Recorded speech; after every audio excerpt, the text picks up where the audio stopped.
Boa noite, companheiros. Boa noite, Célia. Boa noite, Nivaldo. Mais uma segunda-feira de muita alegria. Estamos aqui para darmos continuidade ao nosso estudo do Livro dos Espíritos. E só ressaltar mais uma vez, né, a necessidade dessa transformação que esse livro nos traz, desse entendimento. Porque a gente só muda através do ensinamento. Quando a gente conhece exatamente o fundamento das coisas. E é o que nos faz, né, Célia, dizer com que o Espiritismo é consolador. Porque a gente sabe da onde a gente pelo menos sabe, né, da onde a gente veio, do mundo espiritual. Muitas das vezes o que nós estamos fazendo aqui, nesse resgate de uma condição melhor de vida, e para onde a gente vai retornar quando perdermos esse corpo físico. Quando a gente sabe disso, sabemos também que estamos aqui nesse mundo de prova e expiação, passando pelas dificuldades necessárias à nossa evolução, a gente se conforma um pouquinho com tudo que nós estamos vivenciando, que não vai ser para sempre, que nada é eterno. E a gente aprende a importância da palavra resignação. Resignação. Né? Outra palavra importante que nós falamos semana passada, né, Célia, que você falou aí da resignação, você falou também numa outra palavra importante, né, do consolo, né, de nós estarmos resignados. Bom, vamos fazer a nossa prece para que a gente possa dar continuidade ao nosso estudo. Vamos ler também a nossa mensagem, né, a reflexão da noite, e vamos então dar continuidade ao nosso estudo. Vamos agradecer a Deus a oportunidade de estarmos aqui mais um dia, mais uma semana, nessa oportunidade desse estudo, agradecendo pela oportunidade da reencarnação. Sabemos que quantos desejam, e nós tivemos o privilégio de estarmos aqui, passando por essa experiência na carne, que vai fazer com que a gente possa evoluir, dar aquele pequeno passo, mas um passo significativo em direção à luz, em direção à nossa melhora, em direção à espiritualidade maior. Que Jesus nos abençoe e nos proteja sempre, graças a Deus. Graças a Deus. Vamos pedir para que seja colocado para vocês o encartezinho, né, da nossa reflexão. Essas reflexões, só lembrando, né, Célia, nós recebemos durante a semana de vários grupos reflexões, e a gente separa uma para que a gente possa trazer aqui para vocês e a gente aprofundar um pouquinho elas, né? E a de hoje, então, diz assim: mestre, o que significa trabalhar em si mesmo? E o mestre responde: significa deixar de esperar que os outros mudem. A resposta do mestre. Né? Então, como é que a gente refletir? É para a gente refletir, né? E quantas vezes a gente não nos questionamos, né? O que significa trabalhar em si mesmo? A gente já ouviu falar isso. Olha, você tem que mudar, você tem que trabalhar em si mesmo. Porque muitas das vezes, né, Célia, nós, ainda na nossa inexperiência, neófitos que somos, né, a gente quer que o mundo mude. A gente sente a necessidade de uma mudança desse mundo. Reclamamos sempre da criminalidade, reclamamos da temperatura, reclamamos de tudo. Mas o que nós estamos fazendo qual é a nossa contribuição nesse processo de mudança? Essa é o questionamento que nós precisamos trazer para nós. O quanto eu estou contribuindo para aquela mudança que eu desejo? Nivaldo, como eu reclamo da agressividade do meu irmão, isso. Se eu sou agressiva com você. Também. Aí eu reclamo dele, mas não precisa me responder dessa maneira, mas eu também. Também fazemos a mesma coisa. Então trabalhar em si mesmo, aí tem aquela historinha do Gandhi. Do Gandhi, né? Exatamente. A mãe leva a criança lá ao Gandhi e pede a ele que fale para o filho não comer tanto açúcar. E Gandhi pede que ela volte 15 dias depois. 15 dias depois ela volta. E aí, o que você tem para falar para o meu filho? Aí ele, não coma tanto açúcar, não coma açúcar. Mas 15 dias para você me falar isso? Mas é porque eu comia. E então eu primeiro tive... Tinha que se educar. Educar. Porque senão ele estaria falando de boca para fora. Então, trabalhar em si mesmo, eu corrijo em mim, mas eu aponto para o outro com aquilo que eu tenho. Então, esse trabalhar em si, cada um de nós temos que trabalhar essas deficiências em nós mesmos. Então, né, Célia, que a gente seja a mudança que o mundo precisa. A mudança que a gente quer que aconteça. Que a gente, então, comece a começar por nós. Né? Não tem outro jeito. Então, vamos lá. Então, vamos dar início, né, ao nosso estudo. Estamos na questão 665, ainda sobre a lei de adoração. E vamos... a primeira lei... a primeira lei das leis naturais. Então, a questão 665, Kardec pergunta que se deve pensar da opinião dos que rejeitam a prece em favor dos mortos, por não se achar prescrita no Evangelho. Então, Kardec está perguntando a opinião do... que a espiritualidade acha sobre a opinião dos que rejeitam a prece para os mortos. E a gente tem que lembrar, né, Célia, por que Kardec está perguntando isso? Porque até hoje existem determinadas seitas e religiões que proíbem que se faça prece a mortos, e principalmente aos suicidas. Não se pode orar pelos que morreram. E aí, como você falou, a gente vai ver a visão espírita agora. Os nossos irmãos suicidas são os que mais precisam. Os que mais precisam, nós falamos dessas preces. Na semana passada do Divaldo, por exemplo, né? São os que o mais refrigério precisam. Que aquele espírito recebeu dele. E aí a espiritualidade nos responde.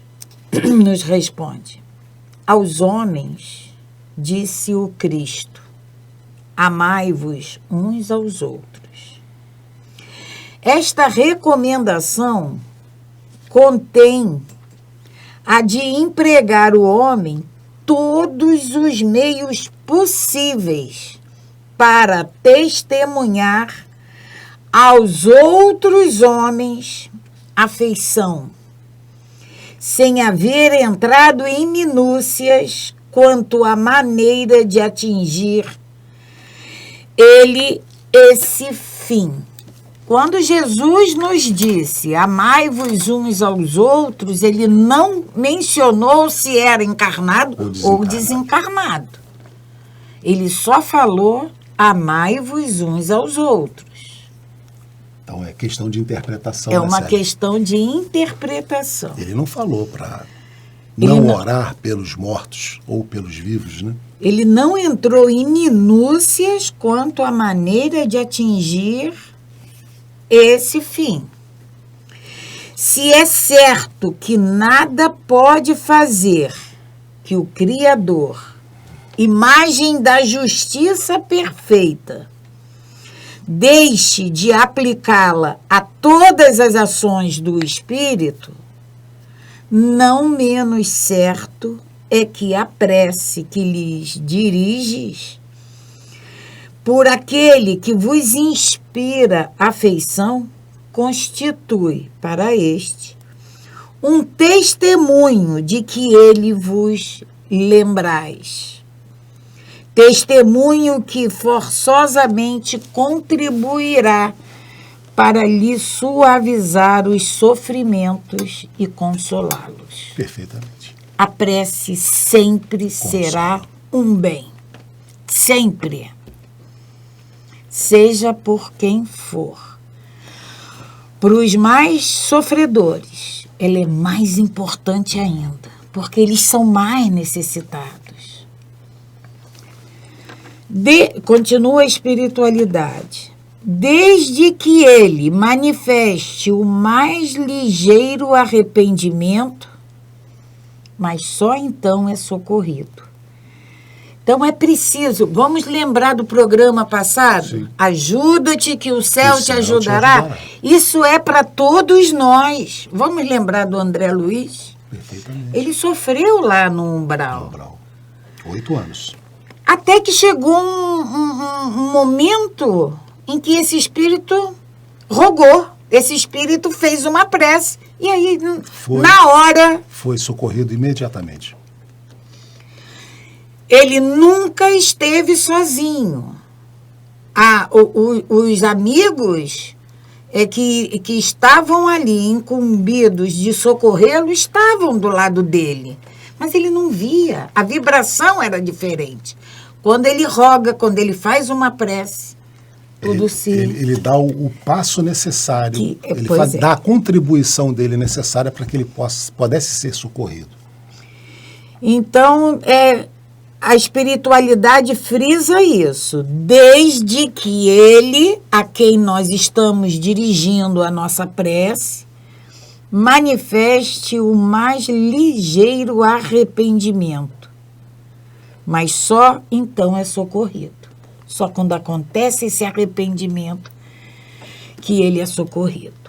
Nunca, porém, será deixado na ignorância de que uma alma simpática com ele se ocupou. Vamos lembrar mais uma vez de André Luiz. Por que a gente lembra de André Luiz? Por que a gente lembra de Nosso Lar? Porque é um filme... além, eu acho que é o primeiro... É o primeiro filme. É o primeiro livro de André Luiz. O primeiro livro, e é um filme que quase todo mundo já viu.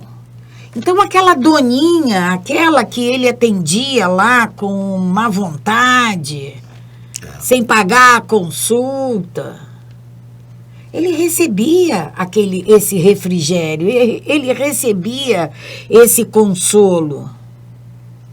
E era ela quem dirigia ele. Então, nunca vai ser esquecido. Ao contrário, será deixado na doce crença de que a intercessão dessa alma lhe foi útil. Daí resulta necessariamente de sua parte um sentimento de gratidão. Gratidão e afeto pelo que lhe deu essa prova de amizade ou de piedade. A gente não precisa conhecer. Nós podemos dirigir as nossas preces. Agora, nessa tragédia que teve esse terremoto, a gente pode dirigir as nossas preces para todos eles. As vítimas. As vítimas. E elas chegam. É o refrigério que eles precisam. Em consequência, crescerá num e noutro, reciprocamente, o amor que o Cristo recomendava aos homens. Ambos, pois, se fizeram assim obedientes à lei do amor e de união de todos os seres. Lei divina de que resultará a unidade, objetivo e finalidade do espírito.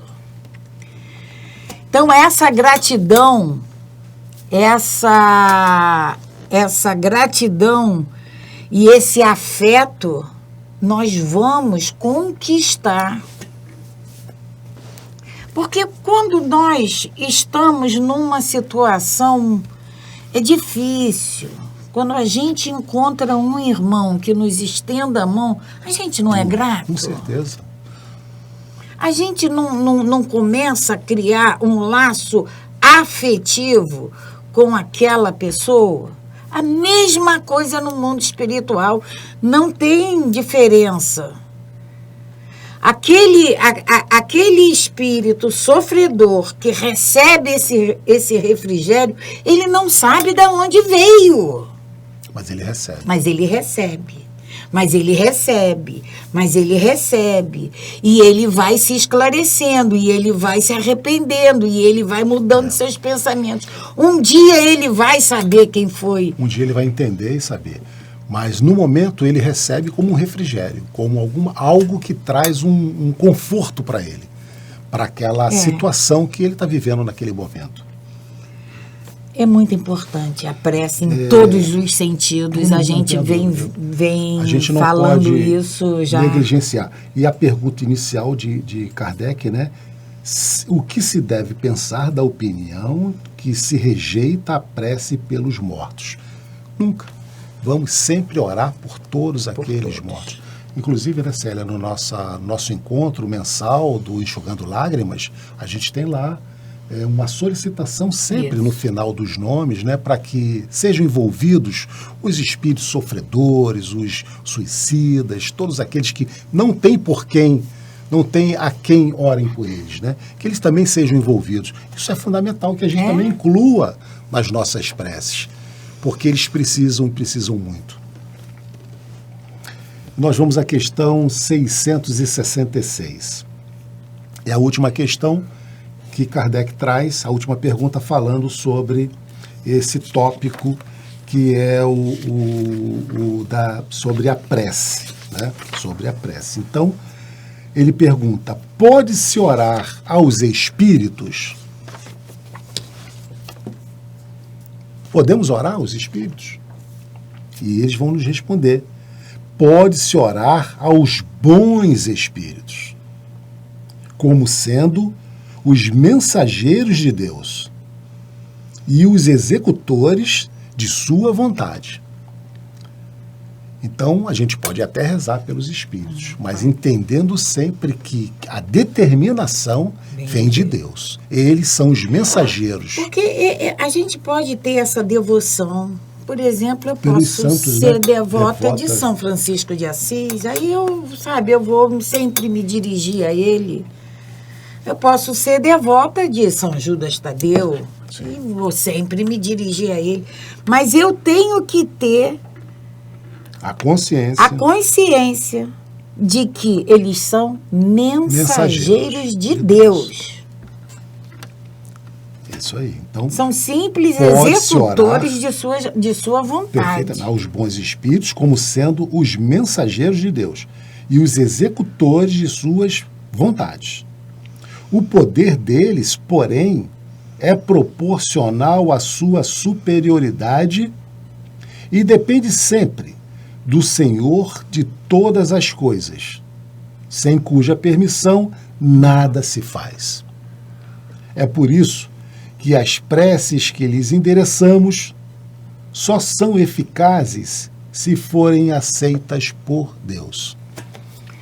Então aqui a gente daria, né, Célia, uma fala aqui de horas para a gente abordar sobre esse assunto, porque muitas das vezes a gente, em reuniões mediúnicas ou até em reuniões de incorporação, a gente quer que determinados espíritos resolvam o nosso problema. Será que eles vão resolver o nosso problema?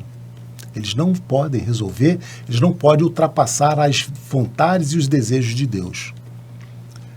Então, a gente tem que raciocinar um pouco sobre isso. Porque nós temos esses irmãos espirituais que vieram aqui, que conviveram conosco, para nos mostrar na prática como se faz caridade, igualdade, solidariedade, fraternidade. Eles vieram para nos exemplificar. E aí a gente acha que eles podem tudo. Por exemplo, doutor Bezerra de Menezes, que a gente tem um médico dos pobres, mas é como a espiritualidade diz aqui, nada acontece que não seja permitido pelo nosso Pai, que não seja permitido por Deus. Até mesmo todos esses espíritos superiores, eles vão até um determinado ponto. Dali em diante, só se Deus permitir. E assim mesmo, eles chegam até esse determinado ponto porque cumprem a vontade de Deus.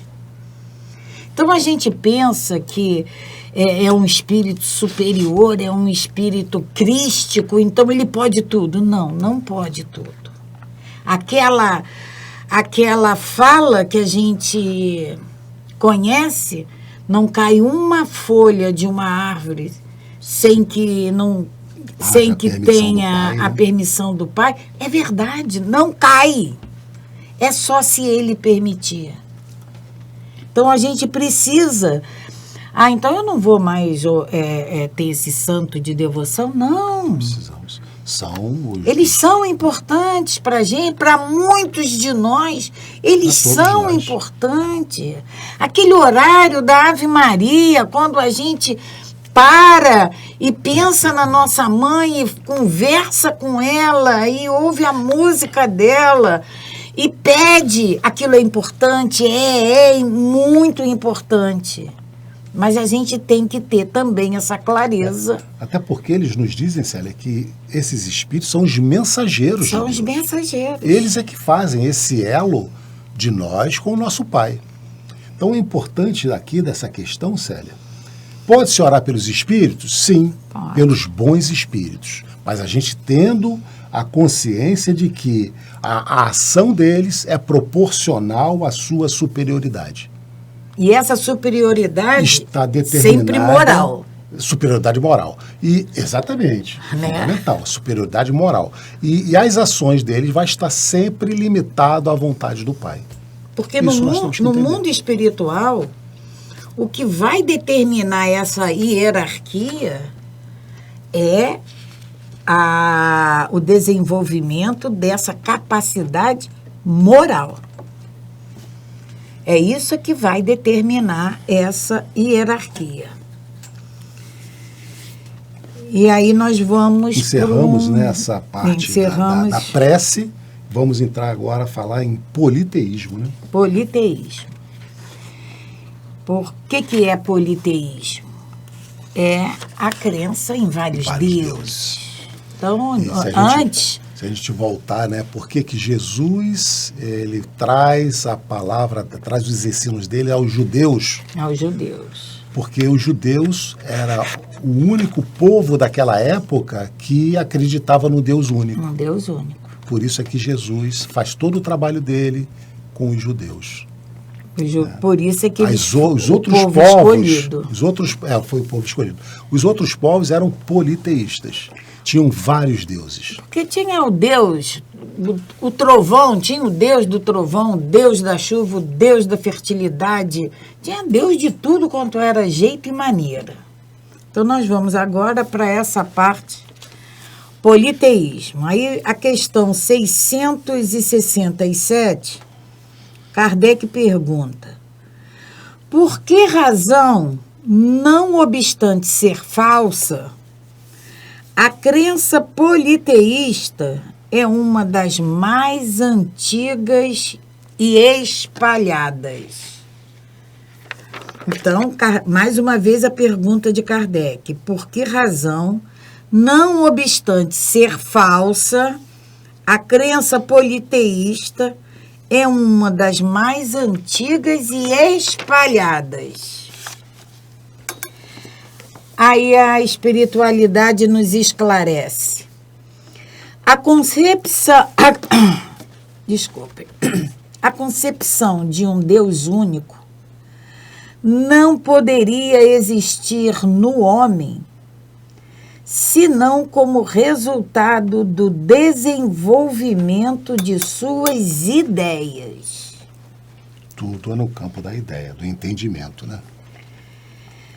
Incapaz pela sua ignorância de conceber um ser imaterial, sem forma determinada, atuando sobre a matéria, conferiu-lhe o homem atributos da natureza corpórea, isto é, uma forma e aspecto, e desde então tudo o que parecia ultrapassar os limites da inteligência comum era para ele uma divindade. Então, o trovão, quando acontecia o trovão, como ele não sabia... O que era? Os raios, né? Os raios. O fogo. Ele não tinha essa... Concepção do entendimento. Esse desenvolvimento de suas ideias. Era a ignorância.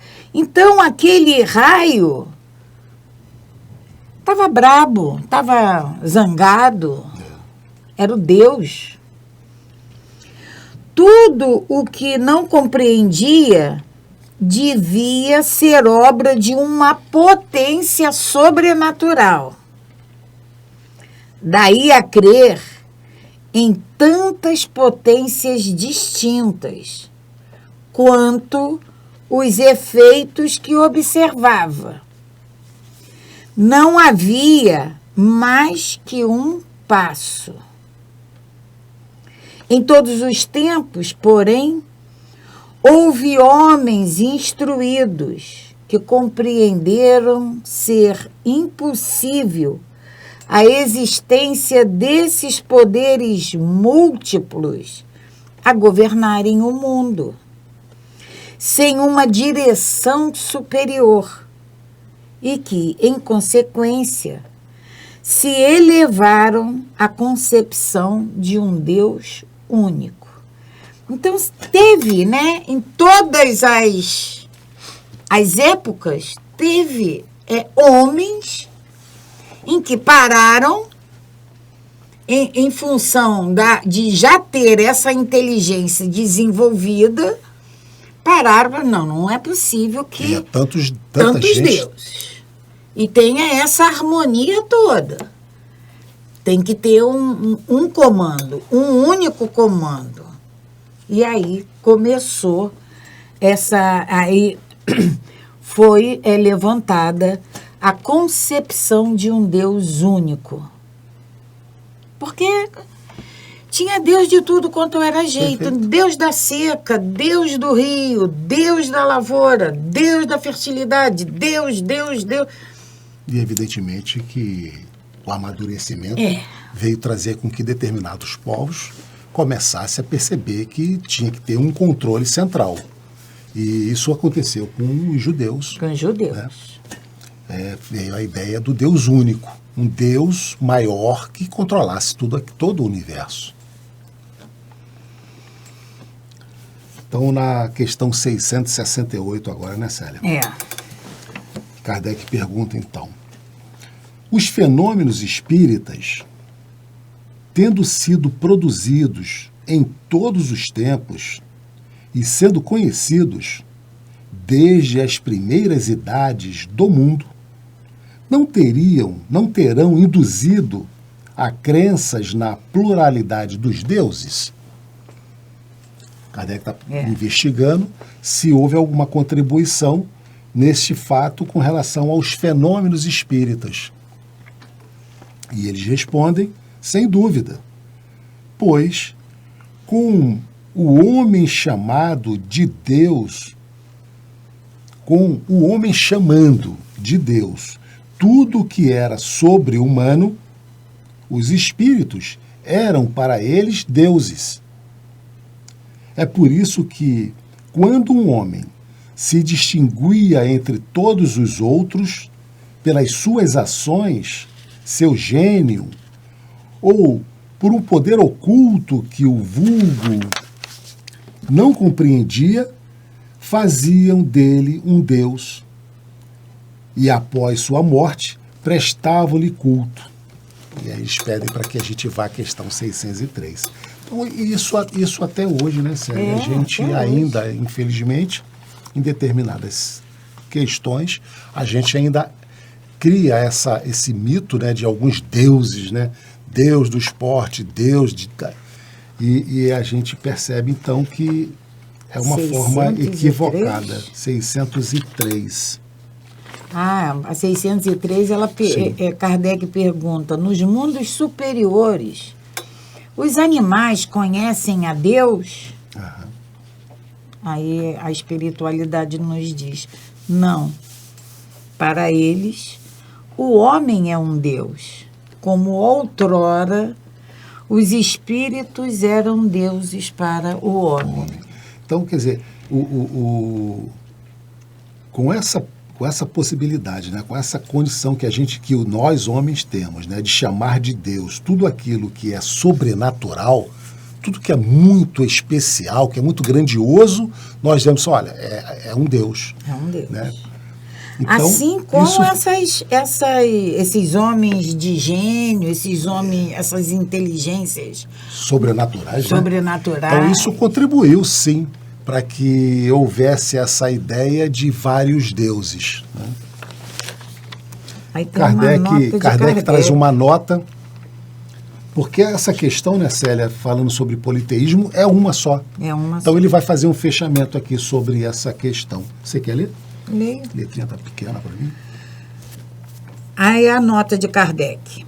A palavra Deus tinha, entre os antigos, acepção muito ampla. Não indicava como, presentemente, uma personificação do Senhor da natureza. Hoje, quando a gente fala Deus, a gente fala nessa única força que rege... A gente pensa num ser único. Um ser único. Era uma qualificação genérica que se dava a todo ser existente fora das condições da humanidade. Então, todo aquele que fosse fora da curva era chamado de Deus. Por isso, então, o Deus do Olimpo, né? Então, os deuses do Olimpo, né, Célia?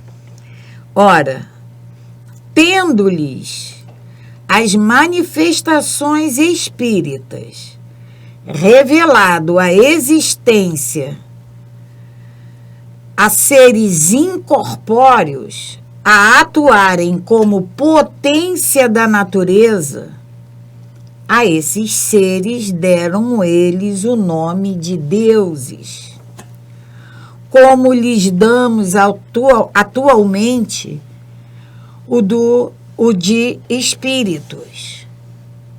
Então, hoje a gente fala os espíritos. E antes eles falavam deuses. Pura questão de palavras, com a única diferença de que, na ignorância em que se achavam, mantida intencionalmente pelos que nisso tinham interesse, eles erigiam templos e altares muito lucrativos a tais deuses, ao passo que hoje os consideramos simples criaturas, como nós, mais ou menos perfeitas e despidas de seus invólucros terrestres. Não é assim que a gente considera os espíritos? Tem espíritos perfeitos, tem espíritos imperfeitos. A gente sempre lembra, né? Na questão número 100, escala espírita. Escala espírita. Se estudarmos atentamente os diversos atributos das divindades pagãs, reconheceremos sem esforço todos os de que vemos dotados os espíritos nos diferentes graus da escala espírita. o estado físico em que se encontram nos mundos superiores, todas as propriedades do perispírito e os papéis que desempenham nas coisas da terra. Tá? Os deuses, os que os povos antigos, o que os povos politeístas chamavam de deuses, é o que nós chamamos de espíritos, e eles estão classificados dentro dessa escala espírita de acordo com o seu desenvolvimento moral. Vindo iluminar o mundo com a sua luz divina, com a sua divina luz, o Espiritismo não se propôs destruir uma coisa que está na natureza. Orientou, porém, a adoração para aqueles a quem é devida. Não é isso que nós estamos estudando nesse capítulo, nessa primeira lei natural, a lei de adoração? Orientou, porém, a adoração para aquele a quem é devida. Quanto aos espíritos, a lembrança deles se há perpetuado, conforme os povos, sob diversos nomes e suas manifestações, que nunca deixaram de produzir-se, foram interpretadas de maneiras diferentes e muitas vezes exploradas sob o prestígio do mistério.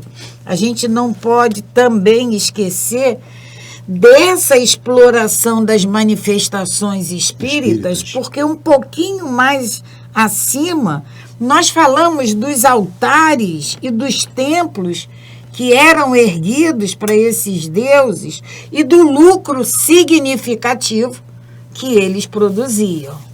Então, tinha sempre alguém que lucrava em cima dessa crença. Enquanto, para a religião, essas manifestações eram fenômenos miraculosos, para os incrédulos, sempre foram embustes.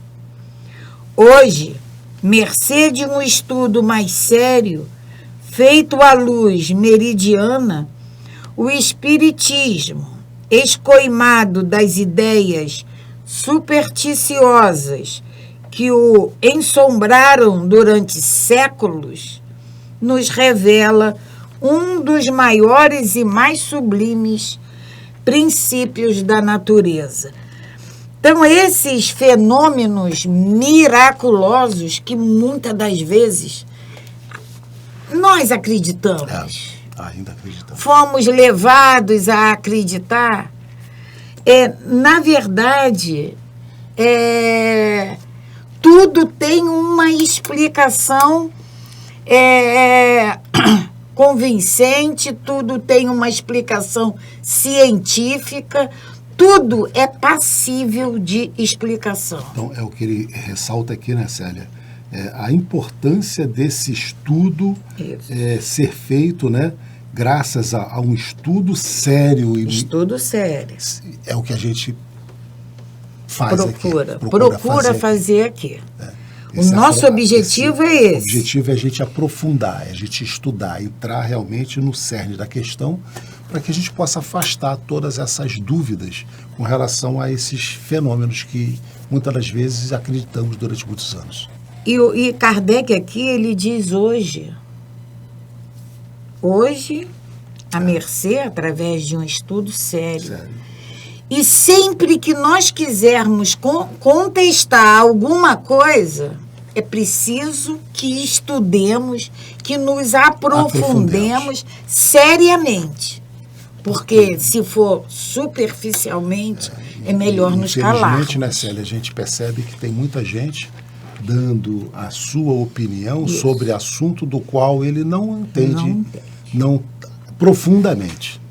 Então, para que a gente possa ser crítico, né, e dar a nossa opinião, a gente precisa se aprofundar na questão.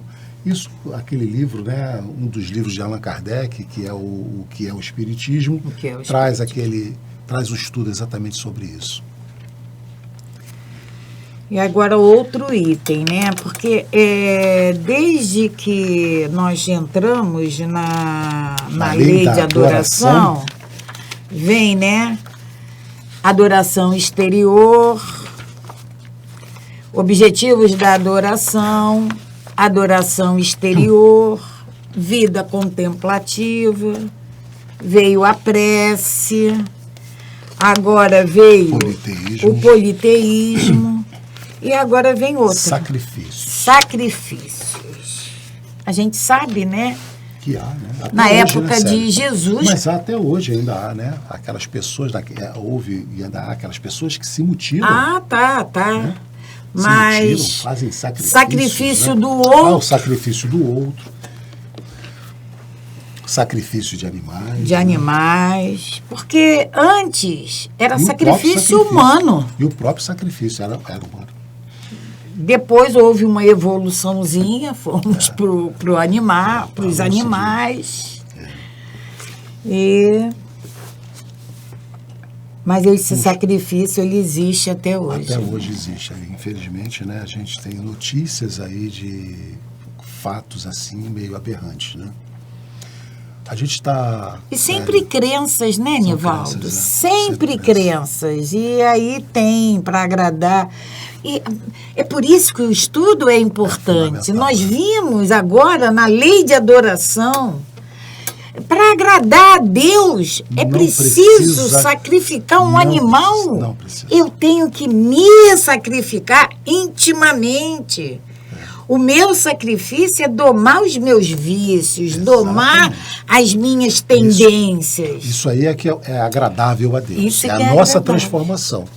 É a nossa mudança. Ele não quer presentes físicos e materiais. Não quer presentes. Mas... O presente que ele deseja de nós é que a gente se transforme, que a gente mude a nossa forma de pensar, de agir. E aí, os nossos sentimentos, né? As nossas mazelas. Nós vamos lembrar da importância desse livro, de termos o livro, né? Porque quando nós quisermos recordar isso, a gente vem aqui na adoração exterior. São 1, 2, 3, 4 perguntas de Kardec, 4 respostas da espiritualidade. Não existe essa adoração. Vai trazer para nós, né? E resumindo nessa lei de adoração, né, Célia? Quer dizer, resumindo essa questão aí, o que eles querem, o que Deus quer, é que a gente entre, né, no nosso quarto, dentro de nós, e não precisamos nem falar para que a gente possa estabelecer essa comunicação direta com Deus, né? Basta o que a gente sente. Colocarmos o nosso sentimento, né, porque o processo é sentimento, pensamento e ação. Para falar com Deus, eu não preciso verbalizar a fala. Eu posso falar com o coração. Nós podemos falar com o nosso sentimento. É simples. Célia, estamos chegando ao final ao nosso estudo na noite de hoje. Vamos fazer o nosso encerramento, né?